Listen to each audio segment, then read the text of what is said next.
Assalamualaikum anak-anak, bagaimana kabar kalian? Baik, Alhamdulillah. Hari ini kita akan belajar tentang perkembangbiakan hewan. Siap? Kita mulai ya. Bismillah. Masih ingat kan? Berkembang biak artinya menghasilkan keturunan agar tidak punah.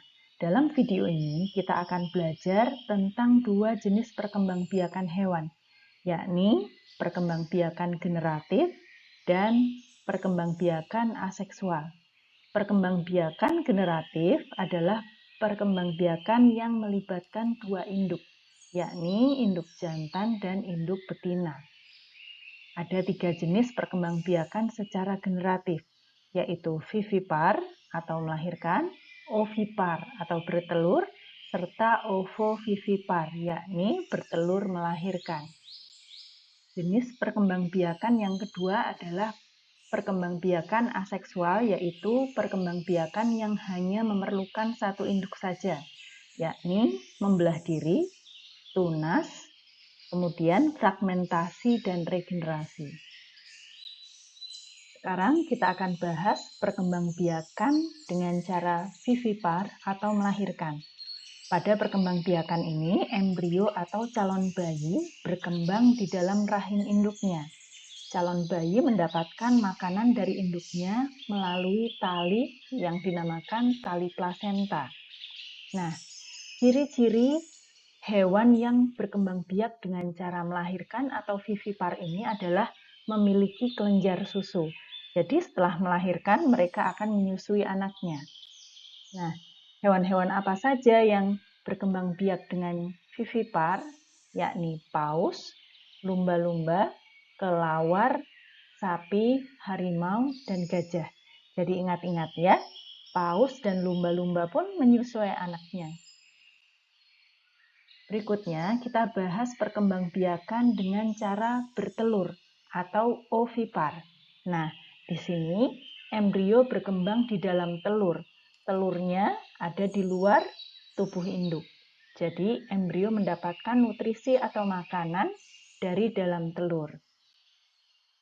Contoh hewan yang berkembang biak dengan cara bertelur diantaranya kodok dan katak, penyu, bermacam-macam burung, bermacam-macam serangga, kemudian sebagian besar ular, dan hiu kecil. Berikutnya kita akan bahas perkembangbiakan dengan cara bertelur melahirkan atau ovovivipar. Nah, bagaimana ini? Ovovivipar bertelur tapi juga melahirkan. Nah, pada perkembangbiakan ini, embrio berkembang di dalam telur yang masih ada di dalam tubuh induknya. Jadi, telur ditahan dalam perut induk dan dikeluarkan dalam bentuk bayi. Contoh dari hewan-hewan yang berkembang biak secara bertelur melahirkan atau ovovivipar diantaranya adalah ikan pari, ular anaconda, kemudian ular derik, sebagian kadal, hiu besar, serta ikan moli. Ikan kecil-kecil yang perutnya gede-gede itu ya. Nah, coba kita tahu tidak setiap telur sehat dan bisa menetas. Dalam perkembangbiakan ovovivipar, telur juga bisa gagal menetas. Dia keluar masih dalam bentuk telur ya, seperti pada gambar ya. Ada yang sudah sempurna menjadi ular, ada yang gagal menetas, maka dia keluar dalam bentuk telur juga.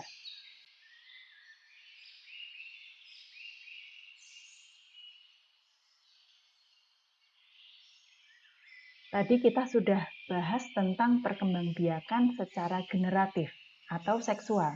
Sekarang kita akan bahas tentang perkembangbiakan secara aseksual, yakni perkembangbiakan yang perlu satu induk saja.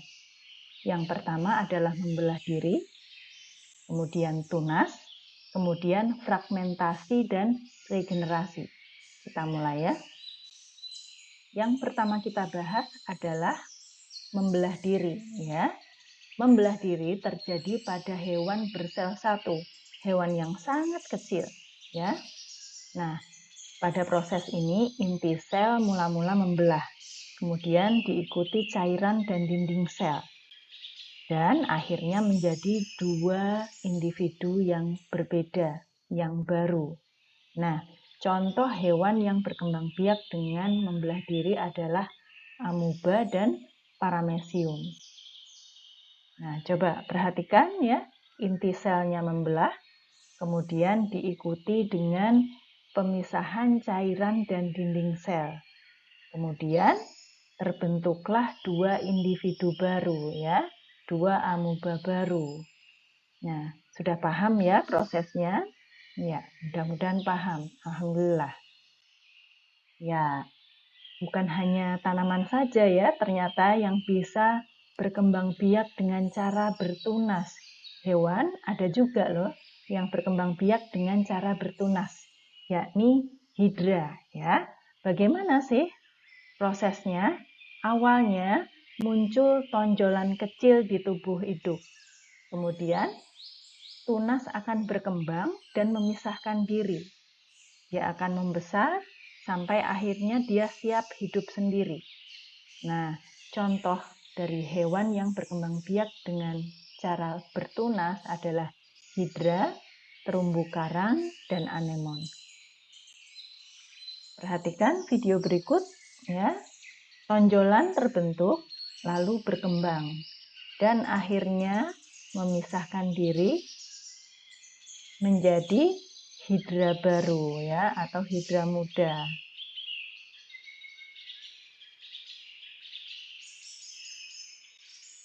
Sekarang kita akan bahas tentang fragmentasi regenerasi.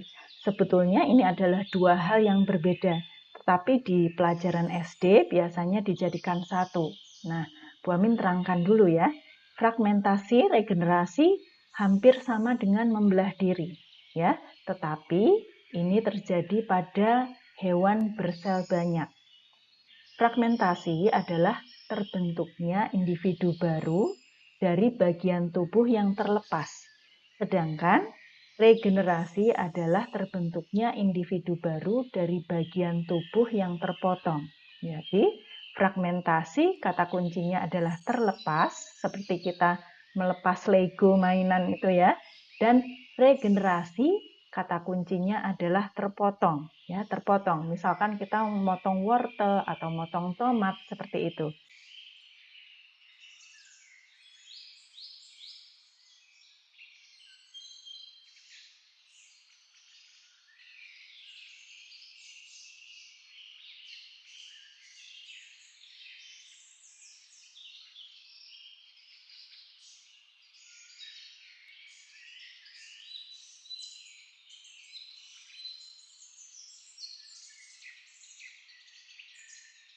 Sekarang perhatikan gambar pertama. Gambar pertama adalah gambar cacing planaria. Jika cacing planaria dipotong menjadi dua, maka bagian kepalanya akan membentuk ekor baru dan bagian ekornya akan membentuk kepala baru ya.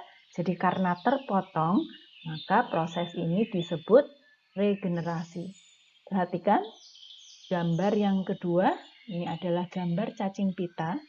Bagian tubuhnya terlepas. Bagian tubuhnya terlepas sehingga menjadi cacing pita baru. Nah, karenanya dia disebut apa?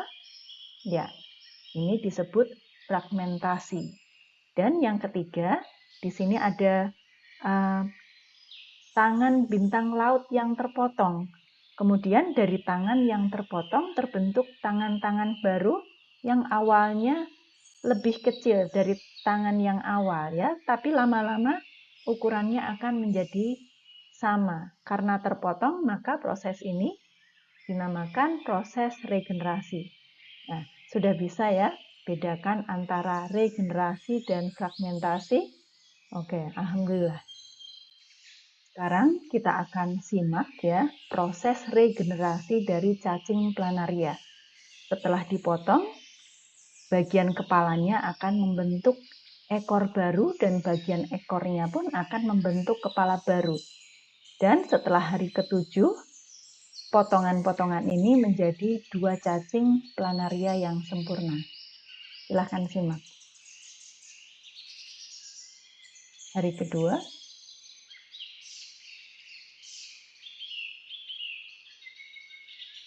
Ya.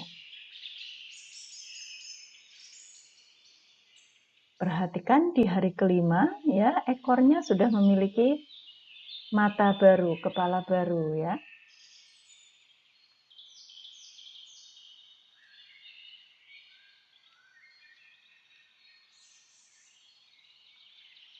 Sekarang perhatikan bagian kepalanya, ya. Pada hari pemotongan, ya, masih seperti ini.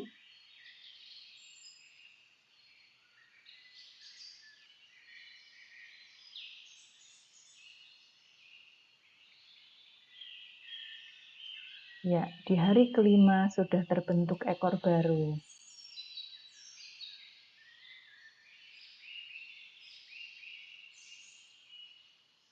Dan sudah menjadi 2 ekor cacing planaria.